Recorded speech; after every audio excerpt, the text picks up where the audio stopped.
ഉൽപ്പത്തി പുസ്തകം 21 അധ്യായം 9 വാക്യത്തിൽ നമുക്ക് കാണുവാൻ കഴിയുന്നുണ്ട്.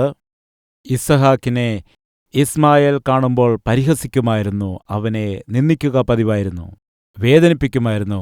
ദയവിച്ചത് ശ്രദ്ധിക്കുക. പ്രിയ മകനെ, മകളെ, നിങ്ങളുടെ അനുജത്തിമാരെയും അനുജന്മാരെയും ഒന്നും നിങ്ങൾ വിഷമിപ്പിക്കരുത്. അവരെ നിങ്ങൾ പരിഹസിക്കരുത്, നിന്ദിക്കരുത്.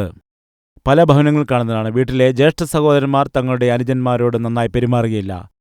അതുപോലെ സഹോദരിമാർ തങ്ങളുടെ അനുജത്തിയോട് നന്നായി പെരുമാറുകയില്ല. ചില അനുജന്മാരും അനുജത്തിമാരും എല്ലാവരുമായിട്ട് നന്നായിട്ട് പെരുമാറുമെന്നാൽ ജ്യേഷ്ഠനോടോ ജ്യേഷ്ഠത്തിയോടോ നന്നായി പെരുമാറില്ല. അത് പലപ്പോഴും കൂടുതലായിട്ട് നമ്മുടെ കുടുംബങ്ങളിൽ കാണുന്നതായ ഒരു കാര്യമാണ്. കയീൻ ഹാബേലിനോട് ചേരുന്നില്ല, ഇസ്മായേൽ ഇസഹാക്കിനോട് ചേരുന്നില്ല, ഏശാവ് യാക്കോബിനോട് ചേരുന്നില്ല, യാക്കോബിന്റെ മക്കൾ യോസെഫിനോടും നന്നായിട്ട് പെരുമാറുന്നില്ല. ആർക്കാണ് ചേർച്ചയില്ലാത്തത്? കയീൻ ഹാബേലിനോട് ചേരുന്നില്ല. എന്നാൽ കയീൻ നശിച്ചു പോകുന്നു, ഹാബേൽ അനുഗ്രഹിക്കപ്പെടുന്നു.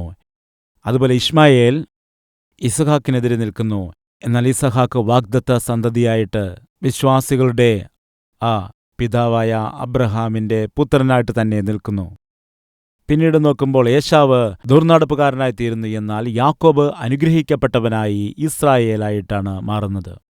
പക കാണിച്ചതായ അസൂയപ്പെട്ട ജ്യേഷ്ഠന്മാർ എല്ലാവരും തന്നെ എങ്ങുമെത്താതെ പോയി. എന്നാൽ യോസേഫ് അനുഗ്രഹിക്കപ്പെട്ട മകനായിട്ട് തന്നെയാണ് മാറിയത്.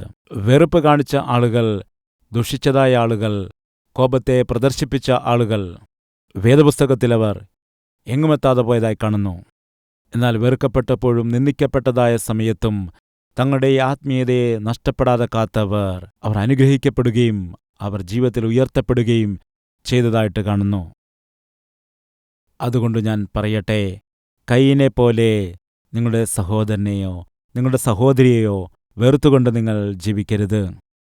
വീട്ടിലുള്ളവരുടെ മധ്യയിൽ സമാധാനമുണ്ടാകുന്നില്ലെങ്കിൽ, വീട്ടിലുള്ള ആളുകൾ തമ്മിൽ ഐക്യത ഉണ്ടാകുന്നില്ല എങ്കിൽ, വീട്ടിലുള്ള ആളുകളെ തന്നെ വെറുക്കുകയും നിന്ദിക്കുകയും ചെയ്യുകയാണെങ്കിൽ നിങ്ങൾ വിശ്വസിക്കുക, അത് നിശ്ചയമായിട്ടും ദൈവമായിട്ടുള്ള നല്ല ബന്ധത്തെ ഇല്ലാതാക്കുകയാണ് ചെയ്യുന്നത്. അതുകൊണ്ട് നിങ്ങൾ സൂക്ഷിക്കണം, ശ്രദ്ധിക്കുക. വീട്ടുകാരുടെ മധ്യയിൽ നിങ്ങൾക്ക് സമാധാനമില്ലെങ്കിൽ ദൈവമായിട്ടുള്ള ബന്ധത്തിലും നിങ്ങൾക്ക് സമാധാനം ഉണ്ടാകുവാൻ ഇടയാകില്ല. ചോദിക്കട്ടെ, കയീനും ദൈവമായിട്ട് സമാധാനകരമായ ബന്ധമുണ്ടായിരുന്നോ ഇല്ലയോ? എന്താണ് നിങ്ങൾ പറയുന്നത്? കയീനും ദൈവത്തിനും മധ്യയിൽ നല്ല ഒരു ബന്ധം ഉണ്ടായിരുന്നുവോ ഇല്ലയോ പറയുക. കേൾക്കുക, കയീന്റെ ഹൃദയം ശരിയായത് അല്ലായിരുന്നു. തന്റെ കൂടപ്പിറപ്പിനോട് തന്റെ ഉള്ളിൽ വലിയ കോപം ആയിരുന്നു. ദയവിച്ചത് ശ്രദ്ധിക്കുക. ബൈബിളിൽ നമുക്ക് കാണുവാൻ കഴിയും, തന്റെ സഹോദരനെ വെറുക്കുന്നവൻ കുലപാതകിയാണ്. അതായത് നിന്റെ കൂട്ടു സഹോദരനെയോ കൂട്ടു സഹോദരിയെയോ നീ വെറുക്കുകയാണെങ്കിൽ നീ ദൈവത്തിന്റെ ദൃഷ്ടിയിൽ ഒരു കുലപാതകിയാണ് എന്നത് മറക്കരുത്. ഒരിക്കലും കുലപാതകിക്ക് സ്വർഗത്തിൽ കടക്കുവാനായിട്ട് കഴിയുകയില്ല.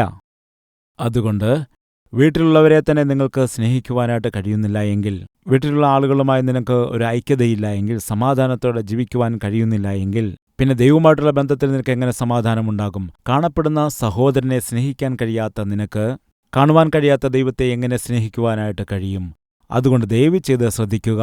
നിന്റെ സഹോദരനോടാകട്ടെ, സഹോദരിയോടാകട്ടെ, നിന്റെ വീട്ടിലുള്ള മാതാവിനോടാകട്ടെ, പിതാവിനോടാകട്ടെ, നിന്റെ അമ്മായിപ്പനോടാകട്ടെ, മരുമകളോടാകട്ടെ, മറ്റ് കുടുംബാംഗങ്ങളുമായിട്ടാകട്ടെ, ബന്ധുക്കളുമായിട്ടാകട്ടെ, സ്നേഹിതരുമായിട്ടാകട്ടെ, ആത്മീയരുമാകട്ടെ, നീ ഒരു വഴക്കുണ്ടാക്കുന്നതായ വ്യക്തിയായിട്ട് ആയിരിക്കുകയാണെങ്കിൽ, അല്ലെങ്കിൽ അവരോട് വെറുപ്പ് കാണിക്കുന്ന വ്യക്തിയായിട്ട് നീ ജീവിക്കുകയാണെങ്കിൽ, അത് നിശ്ചയമായിട്ടും നിനക്കും ദൈവത്തിനും മധ്യേയുള്ളതായ ഐക്യതയെ നഷ്ടപ്പെടുത്തുകയാണ്. നിങ്ങൾ മറക്കരുത്, ചുറ്റുപാടുമുള്ളവരുമായിട്ട് നമുക്കൊരു സമാധാനമില്ലാതെ ജീവിക്കുകയാണെങ്കിൽ ദൈവമായിട്ടുള്ള ബന്ധത്തിലും നമുക്ക് സമാധാനമുണ്ടാകുവാൻ ഇടയില്ല. എന്തുകൊണ്ടെന്നാൽ ചുറ്റുപാടുമുള്ളവരോട് നമ്മൾ ക്ഷമിക്കുന്നില്ല എങ്കിൽ ദൈവം നമ്മോടും ക്ഷമിക്കില്ല. ഞങ്ങളോട് തെറ്റു ചെയ്തവരോട് ഞങ്ങൾ ക്ഷമിക്കുന്നത് പോലെ കർത്താവേ, ഞങ്ങളുടെ തെറ്റുകളെയും നീ ക്ഷമിക്കണമേ. ഇങ്ങനെ പ്രാർത്ഥിക്കുമ്പോൾ അതിൻ്റെ അർത്ഥമെന്താണ്? ഞങ്ങൾ ഏതളവ് വെച്ചാണോ ക്ഷമിക്കുന്നത് അതേ അളവിൽ തന്നെ ഞങ്ങളുടെ പാപങ്ങളെയും ക്ഷമിക്കൂ. അപ്പോൾ നമ്മുടെ അയൽക്കാരോട് നമ്മൾ ക്ഷമിക്കുന്നില്ലെങ്കിൽ ദൈവം നമ്മോടും ക്ഷമിക്കുകയില്ല. മറ്റുള്ളവരോട് സമാധാനത്തോടെ പെരുമാറാൻ കഴിയില്ലെങ്കിൽ ദൈവവുമായിട്ടും നമുക്ക് സമാധാനം ഉണ്ടാവുകയില്ല. അതുകൊണ്ട് നമ്മുടെ ചുറ്റുപാടുമുള്ള ആളുകളുമായി നമ്മൾ കാക്കുന്നതായ സമാധാനം ദൈവവുമായുള്ള നമ്മുടെ സമാധാനത്തെ സ്വാധീനിക്കുന്നതാണ്. അതുകൊണ്ട് പ്രിയ സഹോദര സഹോദരി, ചോദിക്കട്ടെ, നിന്നിൽ ഹാബേലുണ്ടോ അതോ കയീനാണോ ഉള്ളത്? ഹാബേൽ നിന്നിലുണ്ടെങ്കിൽ നീ ഭാഗ്യവാനാണ്, എന്നാൽ കയീൻ നിന്നിലുണ്ടെങ്കിൽ നീ ദൗർഭാഗ്യവാനാണ്. ഇന്ന് കർത്താവിനോട് പറയുക, കർത്താവേ, കയീന്റെ ജീവിതം എനിക്ക് വേണ്ട കർത്താവേ, ഒരേയൊരു ജീവിതം എനിക്ക് മതി. അത് നിന്നെ പ്രസാദിപ്പിക്കുന്ന, നിന്നെ മഹത്വപ്പെടുത്തുന്നതായ സന്തോഷകരമായ, ഒരുപക്ഷെ മരിച്ചുപോയാലും മറ്റുള്ളവർക്ക് മാതൃകയായി ജീവിക്കുന്ന ഒരു ജീവിതം ഞങ്ങൾക്ക് നൽകണമേ. ഹാബേലിനെ പോലെയുള്ള ഒരു ജീവിതം എനിക്ക് വേണം, കയീന്റെ ജീവിതം ഞങ്ങൾക്ക് വേണ്ട എന്ന് പറയുന്നവരുണ്ടെങ്കിൽ ഒരു നിമിഷം വരിക, പ്രാർത്ഥിക്കാം.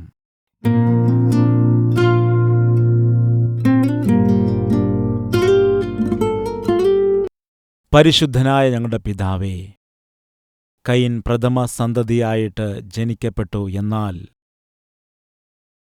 തനിക്ക് ലഭിച്ച ഉത്തരവാദിത്വവും കടമയുമൊക്കെ മറന്നുപോയി.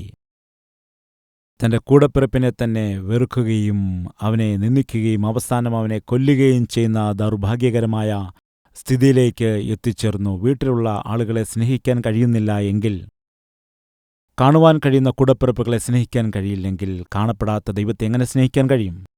അതുകൊണ്ട് ഇന്നു മുതൽ സഹോദരന്മാരുടെ മധ്യയിൽ, സഹോദരിമാരുടെ മധ്യയിൽ, ഭാര്യ ഭർത്താക്കന്മാരുടെ മധ്യയിൽ, വീട്ടിലുള്ള മാതാപിതാക്കളുടെ മധ്യയിൽ വലിയ ഐക്യതയും സന്തോഷവും സമാധാനവും എല്ലാ വ്യക്തികൾക്കും കൊടുക്കണമേ എന്ന് യേശുക്രിസ്തുവിന്റെ നാമത്തിൽ അപേക്ഷിക്കുന്നു പിതാവേ.